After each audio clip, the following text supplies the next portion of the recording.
My wife spent 9 months saying the baby wasn't mine, so I believed her. My wife Jessica started her little joke the day she found out she was pregnant. She'd pat her stomach and say, "Hope the baby has Doug's eyes instead of yours." Doug was her co-worker who she carpooled with sometimes. She'd laugh and say she was kidding, but then she'd do it again an hour later. At first, I tried to laugh along because pregnancy hormones make people say weird things, but Jessica never stopped. Every single day, she'd make at least 5 comments about the baby not being mine. When we went to the first ultrasound, she told the technician, "Wow, it looks just like my friend Doug already." The technician looked confused, and Jessica laughed, saying she was joking, but then whispered loud enough for everyone to hear that the baby had Doug's nose for sure. When we told her parents about the pregnancy, Jessica said, "We're having a baby." Well, I am anyway. Who knows who the father is? Her mother looked horrified, and Jessica said, "Relax, Mom, I'm kidding," but then winked at her dad like it was their inside joke. At the baby shower, Jessica gave a speech thanking everyone for coming, then said she wanted to especially thank Doug for all his contributions to this blessing. People shifted uncomfortably, and she said what I mean, his emotional support during the conception period. I mean pregnancy period. Oops, did I say conception? The room was dead silent, and Jessica laughed, saying everyone was too sensitive these days. She did this everywhere we went. At the grocery store, she'd tell random strangers that I was raising another man's baby, but I didn't know it yet. At prenatal classes, she'd introduce me as her husband who thinks he's the father.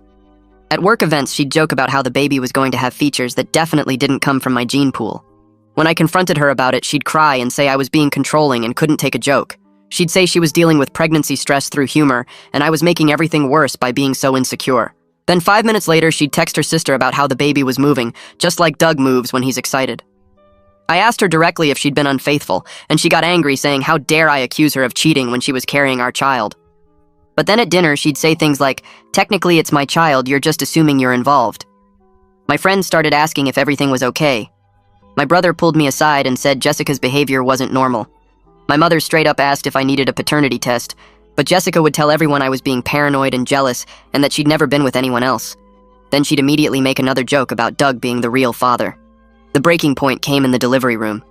Jessica was in labor for 12 hours, and the whole time she kept saying she wanted Doug there to meet his baby.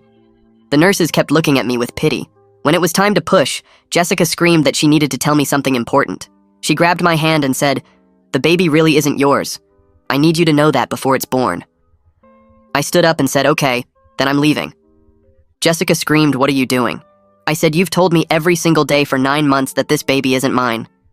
You've told family, friends, strangers, medical professionals, and now you're telling me during delivery. So I believe you. I'm not raising another man's child. Good luck with Doug." I started walking toward the door, and Jessica completely panicked. She started sobbing, saying, "Wait, no, please, I was